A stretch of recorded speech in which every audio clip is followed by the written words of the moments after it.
Selamat malam Bapak Ibu Saudara semua. Kita akan segera mulai ibadah tutup peti kita malam ini. Mari kita mengambil waktu untuk sejenak di hadapan Tuhan.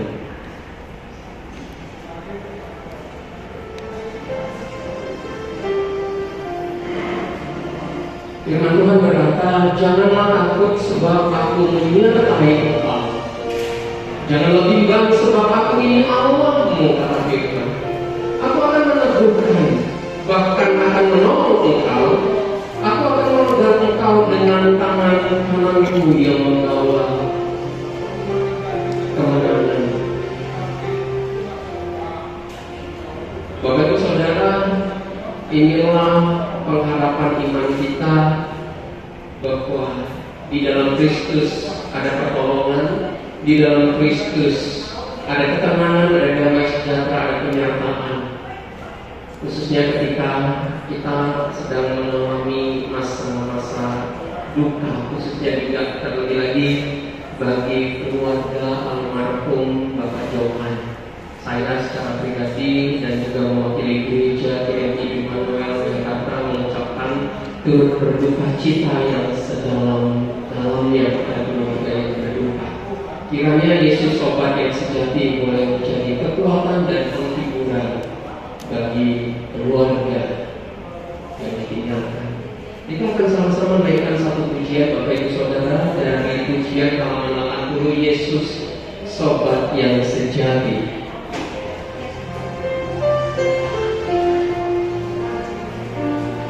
Nomor 80, halaman 80, Yesus Sobat yang Sejati. Yesus Sobat yang Sejati, tanggung segala dosaku.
kita bersatu.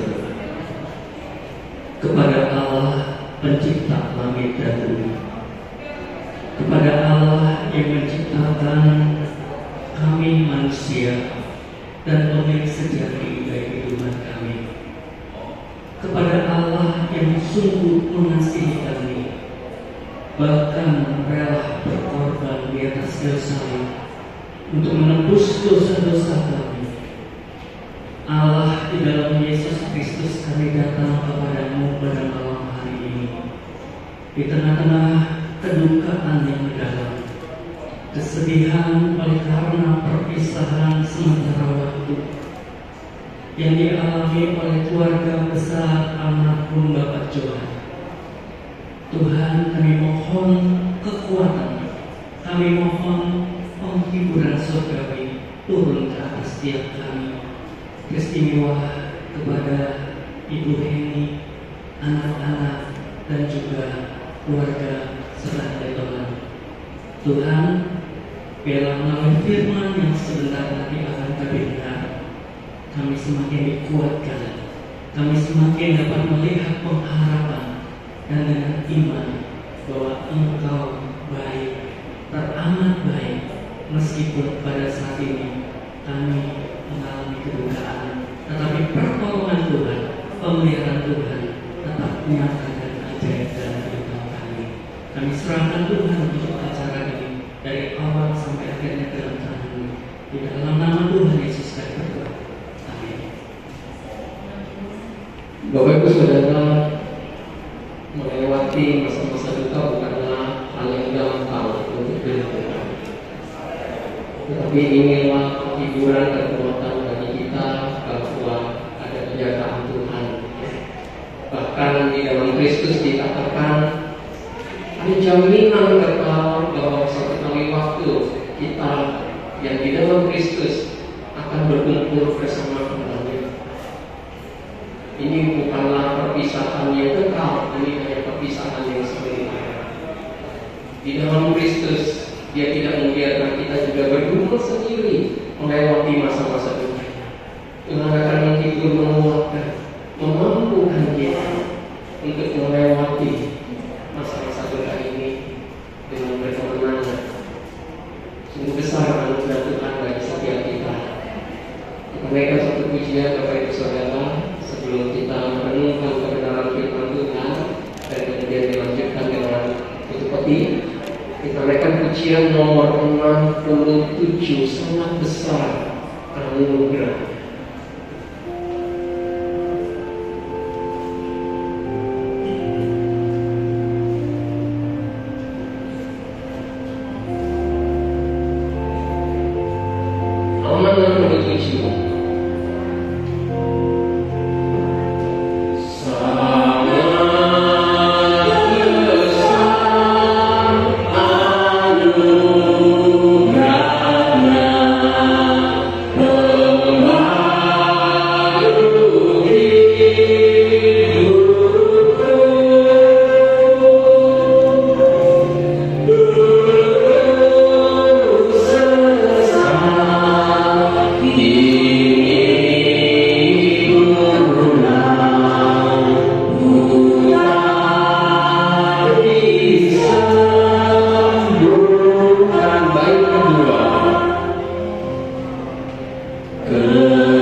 sekali lagi mewakili Gereja Metodis Jemaat Immanuel dan secara pribadi juga menyampaikan rasa turut kehilangan yang sedalam-dalamnya bagi segenap keluarga, bagi si Henny, bagi Ken, Brian, dan seluruh keluarga besar.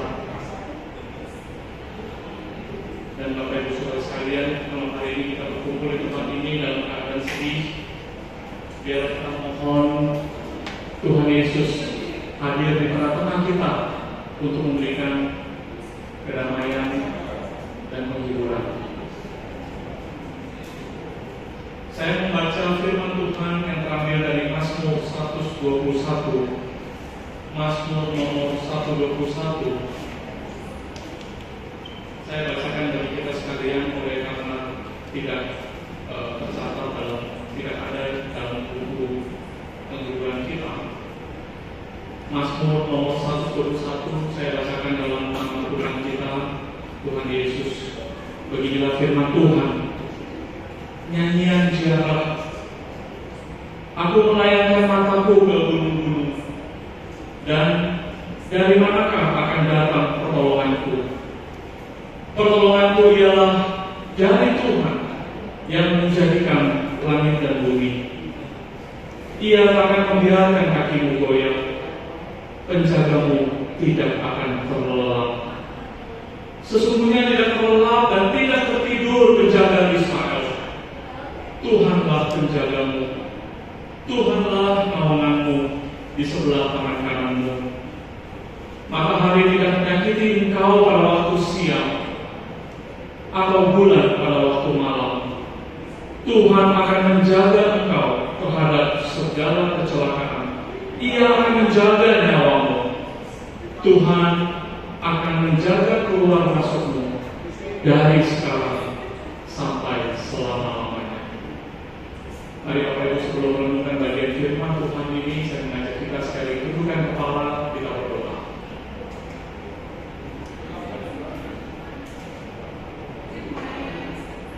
Ya Tuhan, di tengah-tengah kesedihan kami mohon kehadiran-Mu nyata di tengah-tengah kami ya Tuhan, melalui suara-Mu yang kami dengar, firman-Mu ya Tuhan yang sudah dibacakan.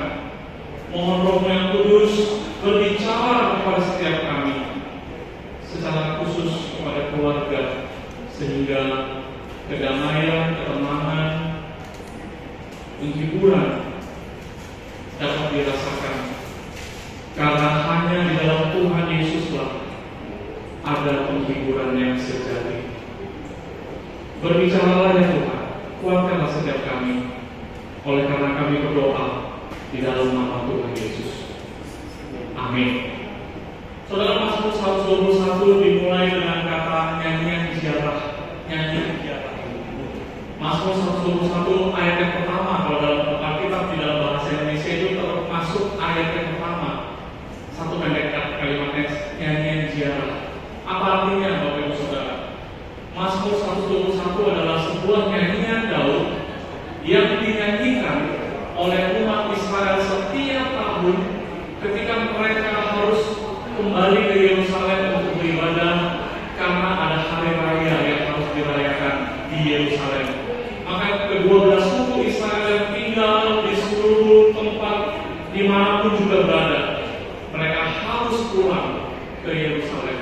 Nah, dalam perjalanan pulang ke Yerusalem, perjalanan yang cukup panjang, dan biasanya pada zaman dulu mereka harus berjalan kaki, mereka harus mengendarai binatang, hewan seperti kuda dan lain sebagainya.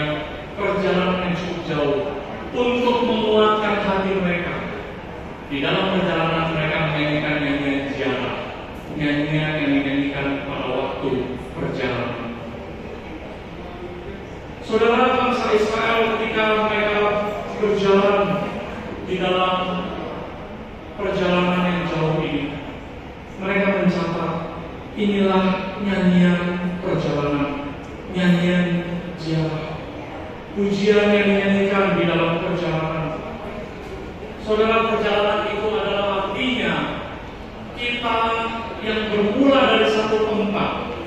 dan kita berjalan menuju ke satu tempat yang lain. Itu perjalanan, saudara.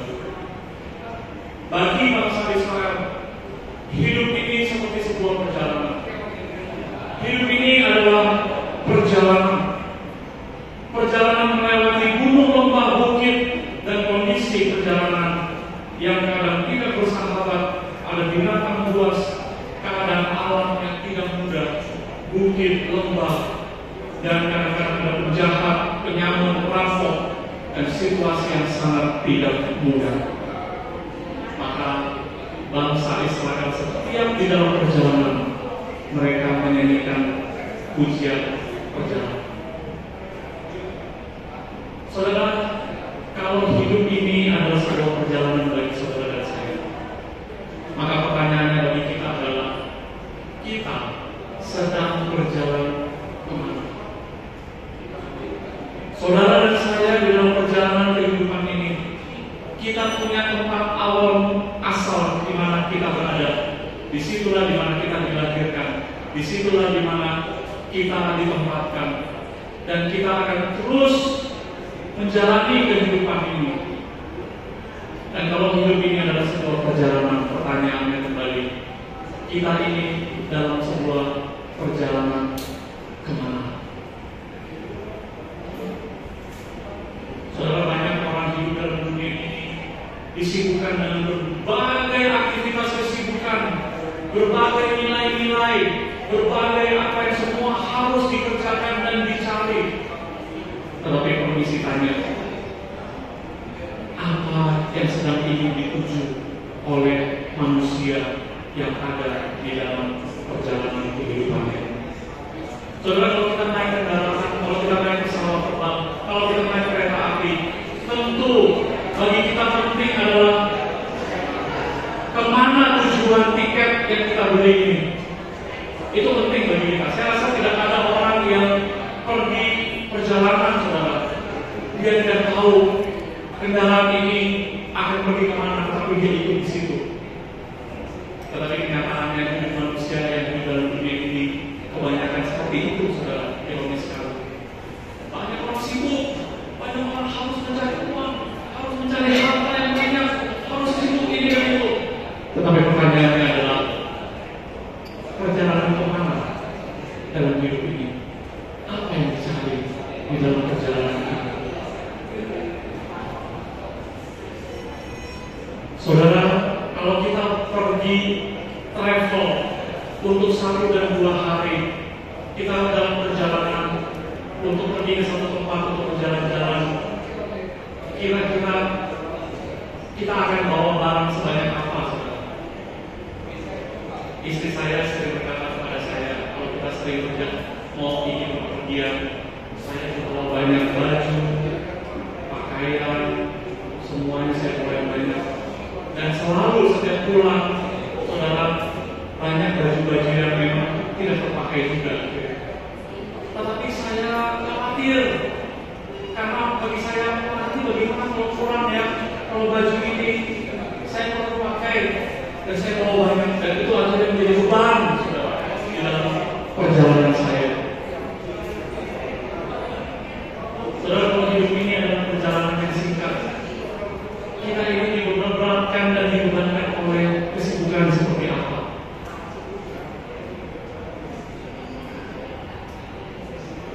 Tentu kita kalau sudah menyadari bahwa hidup ini adalah perjalanan singkat, dan di dalam Tuhan Yesus kita menuju kepada tempat kediaman surga yang kekal di sana, maka kita tidak lagi dipusingkan oleh berbagai kesibukan yang sementara ini yang kita kerjakan di dalam dunia ini.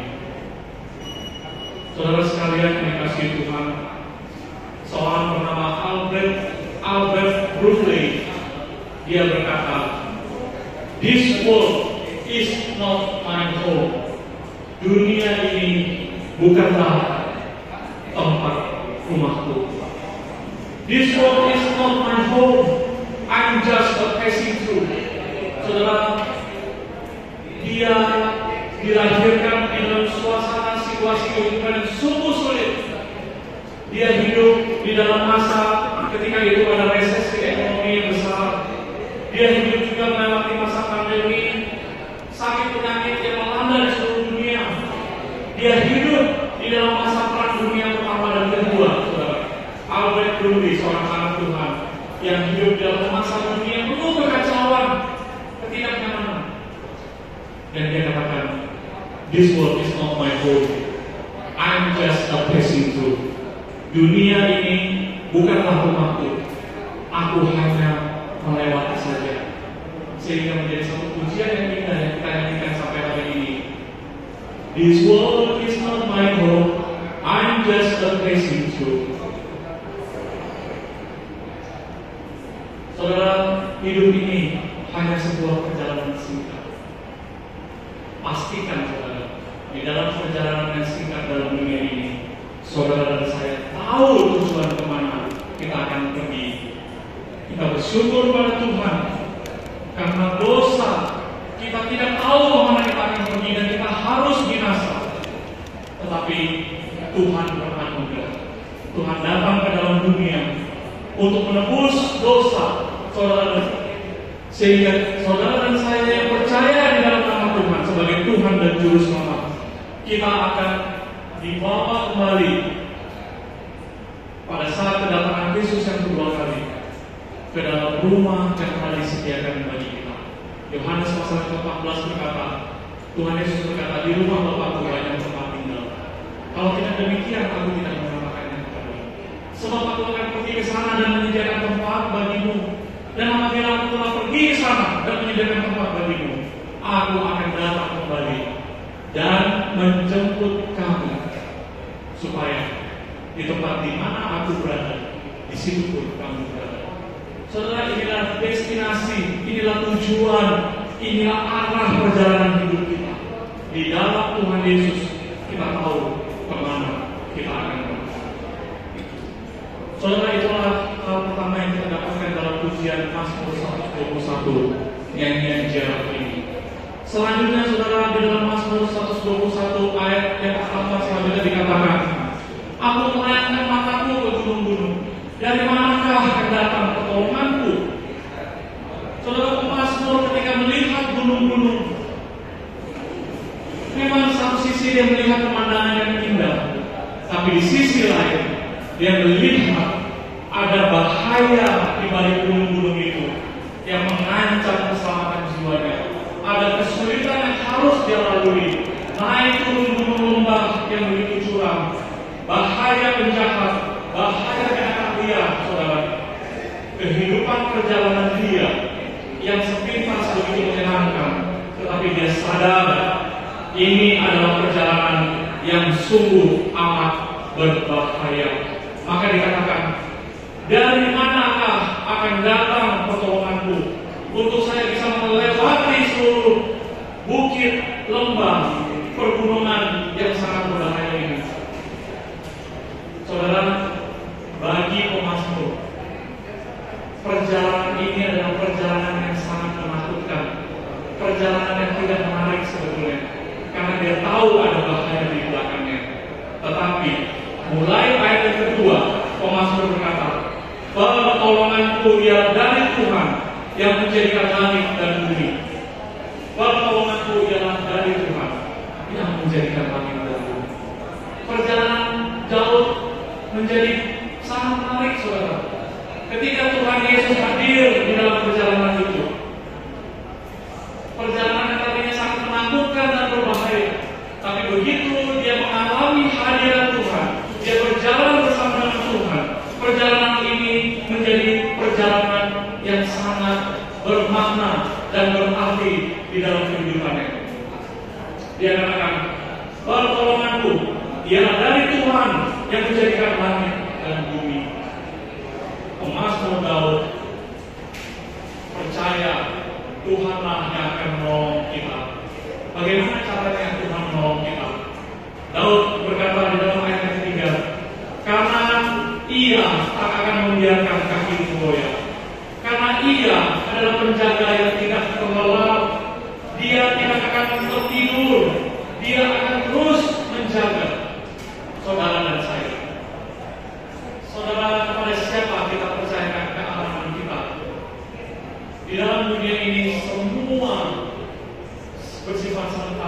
batas. Saudara, siapa yang kita minta untuk menjaga kita di dalam dunia ini, semuanya ada batasnya. Tetapi Mazmur selalu mengingatkan kita bahwa Tuhan adalah penjaga yang tidak pernah tertidur. Dia akan menjaga kita. Dia tidak akan terlelap. Tuhanlah penjagamu. Tuhanlah naunganmu di sebelah kanan kananmu. Ayat yang kelima. Tuhan Yesus, ketika Dia hadir dalam hidup kita, Dia memegang tangan kita. Itulah sebabnya ketika Tuhan memegang tangan kita, dikatakan ayat ke-6, matahari tidak akan menyakiti engkau pada waktu siang, atau bulan pada waktu malam. Saudara, ini adalah peristiwa bangsa Israel ketika dituntun oleh Tuhan melewati padang gurun 40 tahun lamanya. Matahari tidak akan menyakiti umat Israel. Kenapa, saudara? Karena Tuhan melindungi mereka sebagai tiang awan yang akan terus menolongi mereka, yang membuat mereka berjalan dalam teduh. Dan malam hari, kedinginan malam hari tidak akan menyakiti mereka. Kenapa? Karena bangsa Israel, mereka dijaga oleh tiang api Tuhan.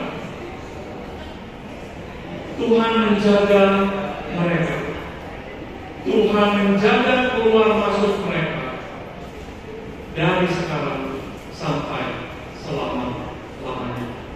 Saudara, inilah keindahan Daud ketika Tuhan hadir di dalam perjalanan hidupnya. Tuhan adalah penolong, Tuhan adalah penjaga, dan Dia akan menyelamatkan nyawamu, dikatakan di sini. Tuhanlah juru selamat kita. Saudara, seringkali dalam menghadapi masalah kehidupan, untuk mencari solusi, kita selalu berpikir apa dan siapa yang bisa membantu dan menolong kita. Kita sering berpikir harta kekayaan yang kita cari siang malam itu akan bisa membantu kita. Kita sering berpikir kepintaran kita akan membantu kita. Kita sering berpikir orang-orang yang hebat, orang-orang yang kuat yang kita kenal akan bisa membantu kita. Tetapi ketika kita menghadapi kematian, Bapak Ibu Saudara, tidak ada satupun di antara yang tadi saya sebutkan yang sungguh-sungguh bisa membantu kita. Penolong kita yang sesungguhnya adalah Tuhan Yesus.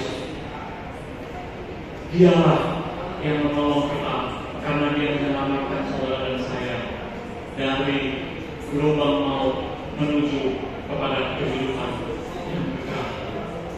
Mazmur 118 ayat ke-8 dan 9 berkata, lebih baik berlindung pada Tuhan daripada percaya kepada manusia. Lebih baik berlindung pada Tuhan daripada percaya kepada para bangsawan. Saudara, kita bersyukur kepada Tuhan malam hari ini di tengah-tengah kesedihan dan kedukaan kita. Orang yang kita kasih bersama almarhum Bapak Johan di dalam perjalanan hidupnya, Tuhan memimpin suka dan duka. Tetapi sampai satu titik, Bapak Ibu Saudara, dia meresponi panggilan Tuhan untuk menjadi anaknya. Dan dia mau menerima Tuhan sebagai Tuhan dan Juru Selamat melalui pelayanan tim dari Gereja Metodis Immanuel, tim Sang Semu, Ibu Meai, dan rekan-rekan yang ada. Terus boleh mengunjungi, mendoakan, menguatkan. Sampai satu titik saya dikabari oleh tim ini, Bosu, Pak Johan sudah siap untuk menerima Tuhan Yesus. Tapi Sang Semu berkata, tapi Pak Johan sangat lemah kondisinya. Dia hanya bisa merespon melalui gestur gerakan cengkeraman lengannya. Sudah apa? Sudah semakin lemah. Dan akhirnya kita janjian waktu hari Jumat pagi tanggal 1 Maret tahun ini juga yang lalu. Kita datang ke rumah dan puji Tuhan, pada hari itu dia sangat segar sekali. Dia lebih daripada sekedar bisa mencengkramkan tangan. Kita bisa melihat kesadaran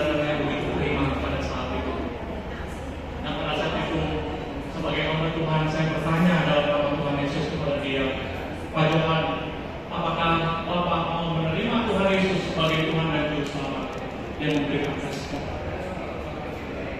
Saya bertanya, Pak Johan, apakah Bapak mau sungguh-sungguh mengaku segala dosa selama ini telah dilakukan, dan mohon Tuhan Yesus mengampuni segala dosa dan kesalahan? Dia memberi respon. Dan ketiga, saya bertanya, Pak Johan, apakah mau dibaptiskan dengan iman yang seperti demikian? Dia memberikan respon. Dan kita layani baptisan. Puji Tuhan. Bapak Ibu Saudara, di dalam perjalanan kehidupannya, dia bertemu dengan Sang Juru Selamat itu. Sang Juru Selamat satu-satunya yang bisa menolong dia mengatasi seluruh permasalahan dalam kehidupan. Dia bertemu dengan Tuhan Yesus sebagai tabib yang ajaib, yang saat ini kita percaya sudah memulihkan keadaan kesehatannya. Dia bertemu dengan Juru Selamatnya, yang kita percaya pada saat ini juga Pak Johan sudah bersama-sama dengan Tuhan Yesus di surga yang mulia di sana. Saudara sekalian kasih Tuhan, Tuhanlah penolong kita, Tuhanlah penjaga kita, Tuhanlah Juru Selamat kita. Bagi kita yang masih hidup dalam dunia ini sekarang, pertanyaan yang kembali saya ajukan, kalau hidup ini adalah perjalanan, kita sedang menuju ke mana? Itu pertanyaan yang harus kita jawab. Yang kedua, pertanyaannya, dengan siapakah kita akan menjalani kehidupan ini? Pastikan saudara dan saya, kita sedang menuju kepada surga yang mulia dan kekal, dan kita menjalani hidup sementara di dalam dunia ini, menjalaninya bersama dengan Tuhan Yesus. Amin, saudara. Kiranya Tuhan menolong hidup kita. Mari kita berdoa.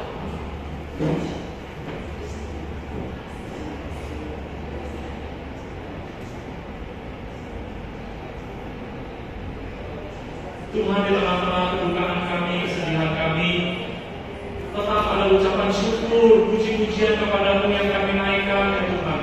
Oleh karena kebesaran, kebaikan, kasih dan anugerah Tuhan, rahmat-Mu yang tidak pernah berkesudahan itu, yang sekali lagi kami lihat secara nyata Tuhan nyatakan bagi keluarga almarhum Bapak Johan. Bagaimana pada saat ini, ya Tuhan, bagaimana Tuhan mengaruniakan iman percaya itu, sehingga dia boleh meresponi anugerah ini dengan menerima Tuhan sebagai Tuhan dan Juru Selamat, dan dia mau memberi diri untuk dibaptis. Tuhan, ini merupakan sebuah kesaksian yang sungguh amat ajaib bagi kami. Manusia, kami sangat terbatas untuk membayangkan apa yang sudah Tuhan lakukan.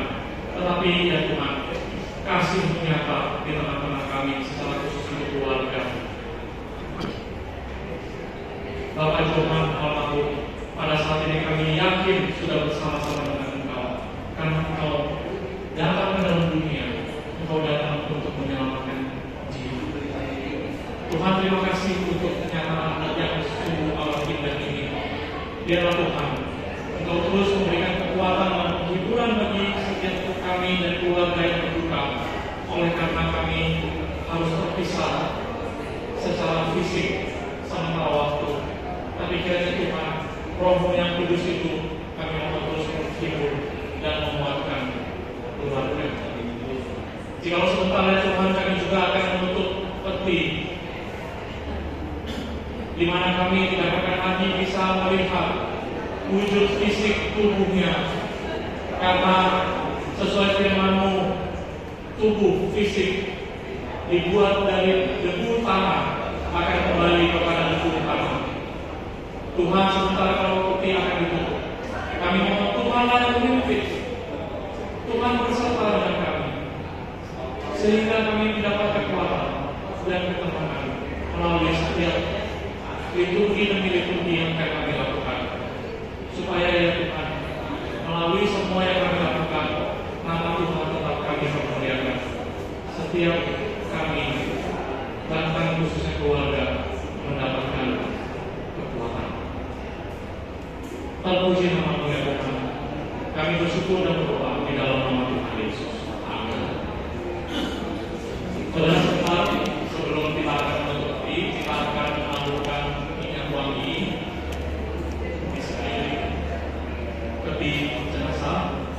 yang akan dimulai dari pihak keluarga inti terlebih dahulu, diikuti keluarga besar, lalu boleh diikuti oleh Bapak Ibu Saudara yang hadir pada malam hari ini. Sambil menuangkan minyak wangi sebagai tanda kasih kita kepada almarhum, kita naikkan pujian nomor 70, Tuhan Allah beserta Engkau.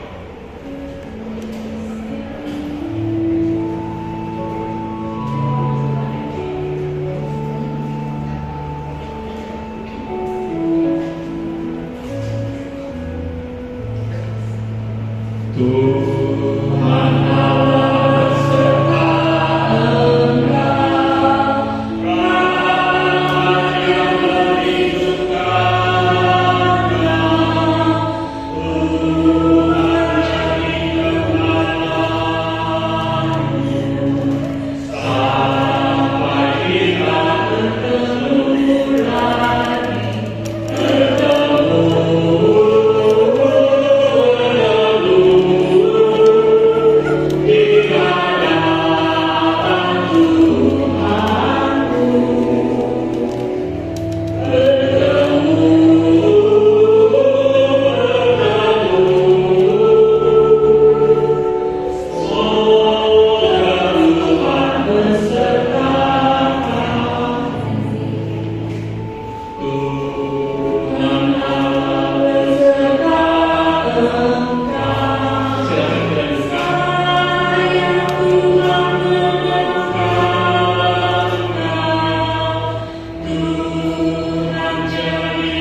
Engkau,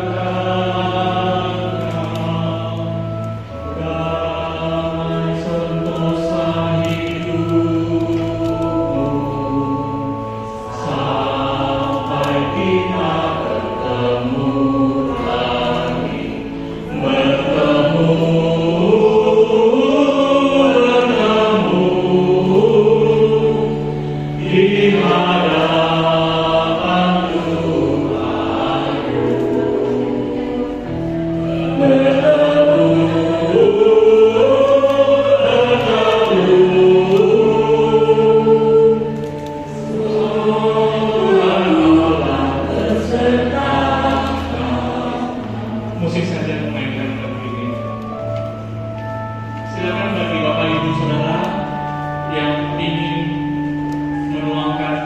lagi, dipersilakan boleh maju ke depan.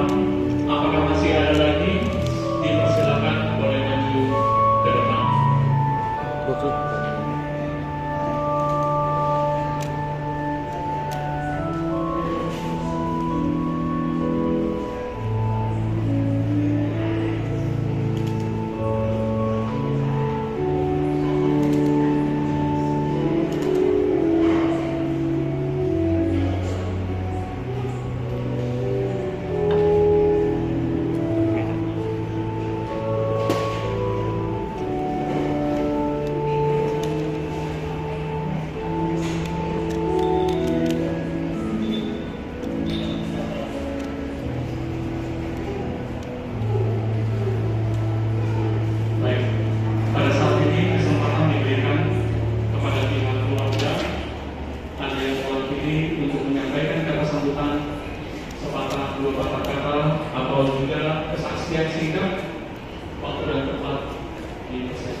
nggak sempat tuh saya di mobil perjalanan saya ke kantor panjang masih minum, 1 jam lebih.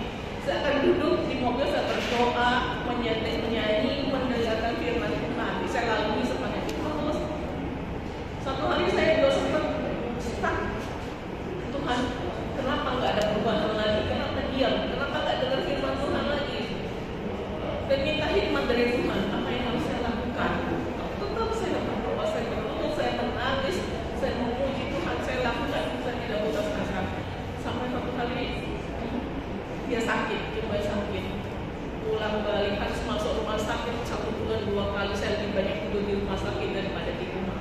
Karena dia sakit, saya stay di rumah. Saya pergi kerja, saya berangkat dari rumah sakit, kemudian dari kantor saya balik lagi ke rumah sakit, jaga sampai pagi begitu terus. Anak-anak bawakan baju untuk saya makan sarapan semua saya dari rumah sakit. Saya mulai berpikir, Tuhan kasih saya hikmat apa yang harus saya lakukan. Pada saat itu mata dia masih bisa melihat dan kacamata, dia masih bisa ada respon, bisa bersedih. Saya mulai di kantor berpikir, Tuhan apa yang harus saya lakukan. Saya berdoa, saya mungkin teriak-teriak di ruangan itu di banyak orang, dia nggak kedengaran, sudah rusak punya. Akhirnya saya menulis ketik di kertas doa pagi, doa malam, doa pada saat kesakitan. Karena dia tidak bisa ngomong, saya sakit tidak bisa. Jadi pagi sebelum berangkat saya keluarkan kelas, saya kasih baca, kita berdoa dia akan ketik. Saya suruh dibaca, saya tunjukin baca. Dia ketik, amin, saya bilang. Saya lipat lagi. Terus nanti setelah saya berangkat kerja, pulang malam sebelum tidur saya beres-beres lukanya semua, ada lubang leher, ada lubang perut, saya sudah rapikan semua. Kita berdoa ini saja. Terus saya keluarin lagi untuk malam. Dia baca lagi, amin. Terus ketik kata. Terus berjalan dan pada hari itu aja dia mengenal Tuhan. Pada waktu anak-anak masih kecil, saya di Metodis. Pacaran pun masih di Metodis. Jadi dia selalu mengantar saya, menjemput saya pada saat saya ada latihan vokal dulu, ada doa malam, persekutuan pemuda-pemudi ada satu. Jadi papa itu tegas, mau pacaran, persekutuan dulu, baru boleh pergi. Itu selalu kami lakukan. Ya, pada saat anak-anak udah sekolah minggu, dia akan jemput kami. Pada saat saya ke gereja, tempat dia pergi, dia akan jemput. Karena belum menikah, itu dia akan tidak ini anak-anak belum bangun ke sekolah minggu. Karena saya belum siap-siap, hari ini masih tidak ke sekolah minggu. Jadi kadang saya merasa malu karena kita udah capek. Anak kita kebaktian kedua. Tapi begitu dia menikah, dia mengingatkan saya menjadi malu sendiri. Ini orang yang belum percaya loh mengingatkan kita. Yang membuat kita malu sendiri. Dan menurut saya dia bukan kalian yang mengenal Kristus. Dia sudah familiar ya. Ada sesuatu yang membuat dia nggak bisa berubah percaya. Saya ngerti. Pada saat ini, kalau aku udah mulai langsung roh, saya sudah berpikir apa yang harus dilakukan. Kemudian dan mari kita diskusi. Saya sudah sempat ke doa pagi di BPK saya, doa pagi tiap kali saya berdoa, saya ketemu pengurus di sana atau di sana. Saya bilang suami saya sakit, saya tidak didoakan. Terus itu karena itu pendetanya sedang keluar negeri ke Turki. Besok datang rumah doa, menginjili. Karena ini bukan familiar, bukan baru pertama kali mendengar firman Tuhan. Dia sudah pernah mendengar. Memang mereka datang tentang saya ini penginjil saya lagi ke Turki. Saya bilang, mana dari Metodis datang? Nah, saya juga asalnya dari Metodis datang menginjili. Akhirnya sebelum waktu kita datang tanggal 1 Maret mau dibaptis, saya sendiri tulis kertas besar-besar karena apa yang lain tulis kertas. Tapi mau dibaptis hari Jumat ya, kalau tanggal 1 Maret dia beli. Tapi kalau tidak dibaptis 1 hari kalau kita sudah tidak ada semua di Indonesia, tapi kemudian kita akan ketemu di rumah Bapak.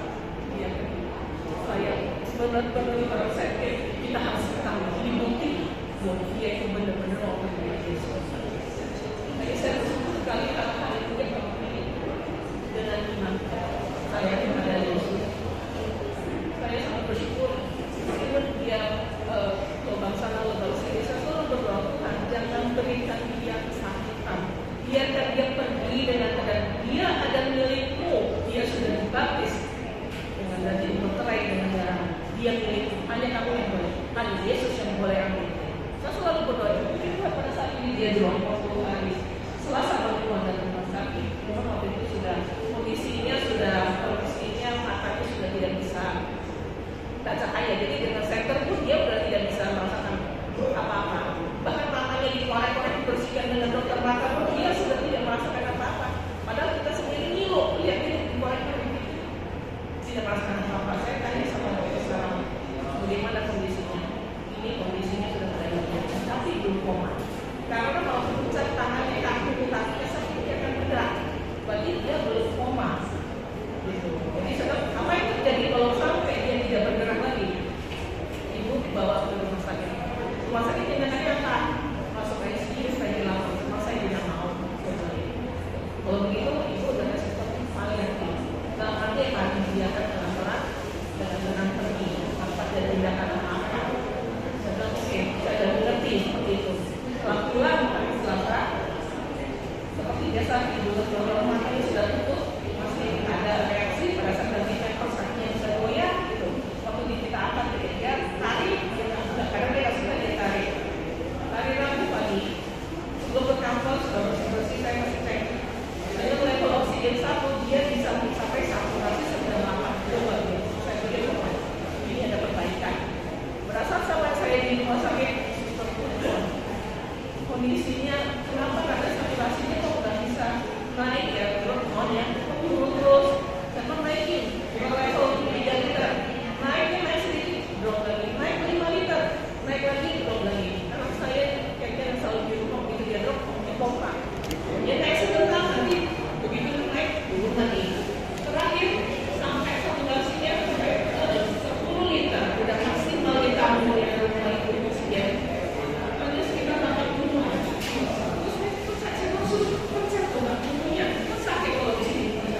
sudah tidak ada respon. Setelah itu saya bawa ke rumah sakit.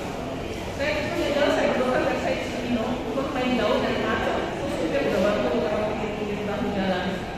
Sampai di rumah sakit, saya sampai duluan kemudian mereka datang. Ternyata dicek di rumah sakit tensi darahnya bersisa 50/29 dan saturasinya 73% dengan 15 liter.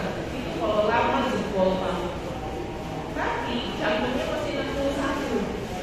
Saya terus bisikan sama bilang papi adalah suami yang baik, partner baik hidup saya, koko yang baik.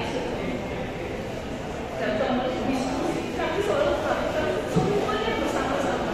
Kalau tidak saya selama 30 laporan pernikahan ini kami jangan ribut. Saya bilang 5 itu kalau lebih dari 5. Karena apa kami saling menghormati. Apa itu kami saling berdiskusi. Kalau bisa dapur, oke ini golongan dari saya. Misalnya dia akan memberikan input. Kalau saya bilang oke ini dari kita atau bisa enggak ini dia ngerti. Kita menerima begitu pun dia. Wewenang yang mana dia seperti ya kayak relasi bunga. Kalau saya mau begini kayaknya nggak bagus kalau ini. Saya follow, tapi itu memang ada pemikiran dari itu yang selalu kami lakukan. Cuci mobil dan cuci luar saya lakukan. Bersih kolam yang bisa sedot saya buang. Selalu kami lakukan bersama. Kalau saya hari Rabu dia pergi, saya pulang mulai ke kamar tidur lagi. Saya tidur, saya bakal tidak boleh dari spray, tidak boleh dari apa yang selalu tidur wangi jangan jadi saya tidur tapi otak saya terus memori itu keluar apa sih yang membuat ini apa kekurangan suami saya ternyata tidak ada banyak sekali kelebihannya kalau saya nggak bisa tidur sampai pagi itu mata saya mau murah tapi otak saya terus muter kayak saya bilang papi dia terbaik saya di sini papi dia terbaik terima kasih terbaik dari 35 tahun kita pasti anak-anak sudah sangat mendukung terima kasih pasti ada di kita papi yang kasih mereka kami bahu menjaga dia anak-anak saya keluar kerja jam 8 bersih anak-anak akan menjaga dia sampai jam 1 pagi kemudian dilanjutkan mereka kami saya mau tidur lanjutkan saya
Bapak Ibu Saudara, Tuhan kita adalah Tuhan yang menyenangkan hati, Tuhan yang bekerja melalui segala sesuatu.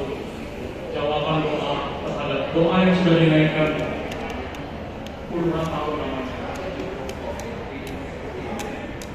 Hari Bapak Ibu Saudara, untuk menutup ibadah penghiburan pada malam hari ini, saya mengajak kita bernyanyi pujian nomor 57. Pujian nomor 57. Ku mau cinta Yesus, biarlah ini menjadi tekad di dalam perjalanan hidup kita. Kita mau selalu cinta kepada Tuhan.